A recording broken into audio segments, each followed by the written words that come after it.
Yo, it's good. Um, it's 11 p.m. at night right now.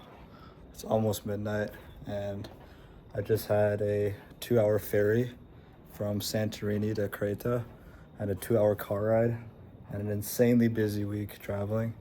And I fucking realized that I didn't have any podcasts to post tonight, and it's a Sunday, and I have like 8 hours left because I have to post by 7 a.m. tomorrow morning, and I've posted this shit every single week, every single Sunday since I started 3 years ago. So I didn't want to break the streak. So what I'm gonna do today is share some of my favorite travel stories from this trip and some of the lessons and perspectives they gave me, as like a short little like 5-10 minute podcast we can do right now. So I've been in Greece for the past week or so, and it's definitely been like the most incredible trip that I've ever been on. Just because I feel like as I've gotten older, I've learned to live a lot more spontaneously, and I've not, this trip I didn't really plan out a lot. I kind of just, we kind of booked it last minute, and we had all these hotels and locations planned out, but we kept changing it over and over again. When we get bored of places, we would, we constantly didn't even know where we were going to sleep the next day because we'd cancel hotels, book hotels in new cities we wanted to go to. So it was incredibly unpredictable, but there was two unique stories on this trip that I found really fun that I'm going to share. So a couple nights ago, we were in a villa in Santorini, and my whole family was trying to sleep because everyone was exhausted, and we got back around 9:30 that night, and my sleep schedule this whole week has been fucked. I've been sleeping like 2-3 hours some days, 5 hours other days, just because there's so much shit going on. But it was around 10, and everyone was trying to sleep, and as soon as it was around 10, there was a live music performance going on like 2 blocks down from our villa outside. And we're living in more of a traditional village, so if you've been to Santorini, you probably know about Oya and Fira. But we were staying somewhere called Megalokori, which is like a much more traditional village, a lot more locals, not super close to the water. So I peek outside and I see there's this large crowd from you could see from the balcony of our villa, and I was struggling to sleep, so I decided to put some clothes on and actually go and check it out. And when I was there, like I was just sitting there in the corner watching this festival. There was live music performers with violins and these interesting looking instruments, and people dancing in the giant dance floor, and families drinking alcohol, and a lot of young girls dressed up in like pretty dresses. So overall, like it was kind of like I was overwhelmed with emotion, and I was just kind of, there were almost tears in my eyes because I felt like I went back in time, and that was such a surreal experience. Like for 30 minutes to 40 minutes, like my phone was in my pocket, and it just felt like I was in a 1600s, or some like 1800s like dance gala or some traditional event, and all the families come together, and they all look like locals. Everyone was speaking Greek. I didn't understand a word anyone was saying. It didn't seem like there was any tourists or any English people there, which was very strange because you're in a super touristy area.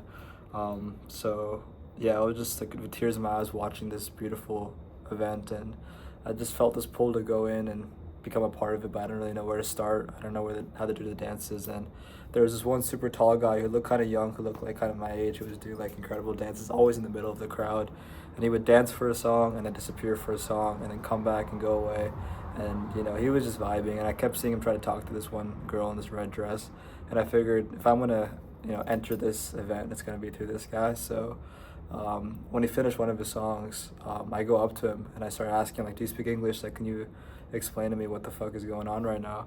And he gets really excited to talk to me, and he's like, yo, come here, let me show you something.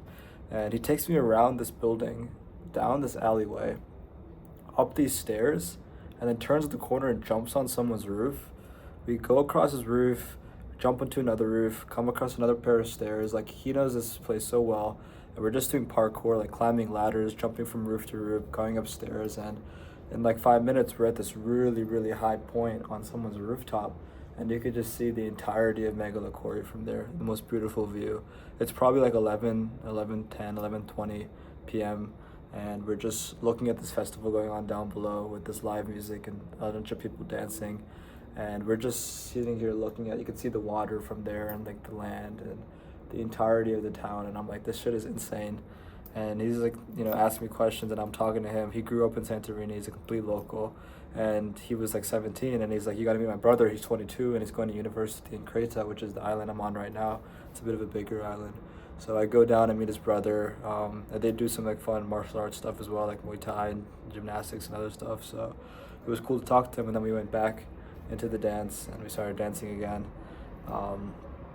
And he was actually teaching me some of the traditional Greek dances. It was so interesting because when the song would start, the dance floor would be empty, and then a few people would like start to make this chain in the middle where they would like be holding each other's hands, and walking, doing this kind of dance like where they move forward and move backwards. And as the song progresses, the chain increases in size. It becomes like a circle, and then it starts to become a spiral that goes around until the song is over, and then it clears up and it restarts. And it's just really fucking cool. And yeah, and then after that, he just kind of gave me a tour of the village, and we're just going around, fucking around in the village till like 2-3 in the morning.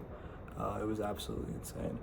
So it was just a fun experience because it was so spontaneous, and just kind of came out of nowhere. Like, it was around 10 p.m. when it started, and I was just expecting to go to bed, and all of a sudden I find myself at this random festival and meet these random people and go on this insane adventure and make these new friends who the next day met up again with them. They showed me these really cool spots I didn't even know about, with beautiful sunset spots, and it feels a lot more fun to explore a place like this with local people who you just met. It feels more like a movie instead of just like a boring checklist or some kind of touristy thing. So I definitely live for those experiences, and I believe that you can't really force them.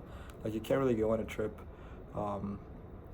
planning these kind of things, but you can kind of in the back of your mind set yourself up for it. Like, you can put yourself in the positions and have the internal desire to do these things, and naturally the opportunities will come to you if you're open to them. So that's something I believe in a lot.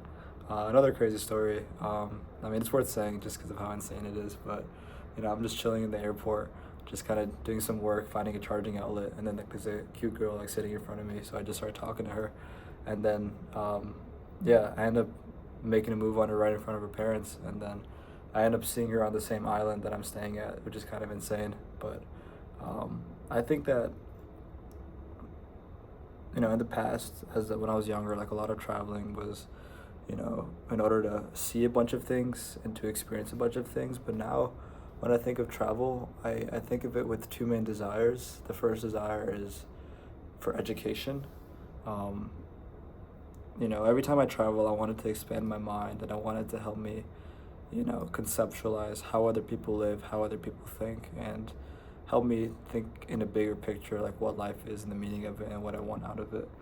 And so far, a lot of times I've traveled, just time away from work, time away from cloud code, time just experiencing things, makes you kind of realize what you internally want and what you work so hard for and the kind of lifestyle you want to build.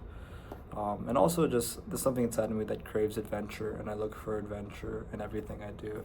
So I think with those two things, I've really fulfilled that in this trip, and I really want to keep finding time. Like, when you're back in the US, in America, it's time to just work hard. And, I love my life in America too, and I love to work hard, but, I just really value these experiences, and it's sometimes very difficult to justify them, especially when you have a lot of work to do and you need to get people together and go on these adventures. But it's super worth it, and it's super worth trying to put yourself out there and try to find adventure, even if it's like, somewhere close to your home. But, you really got to make your life an adventure. Life is too short to just be doing boring shit. Like, do epic shit, do crazy shit, figure out what you're always desired and find a way to make it true.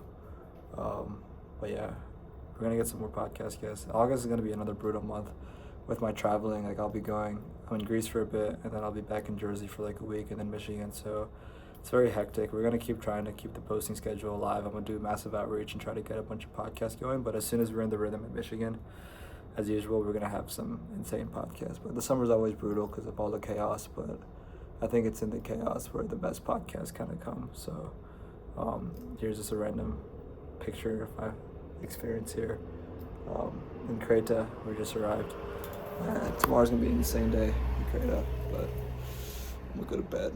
So, good night. Peace.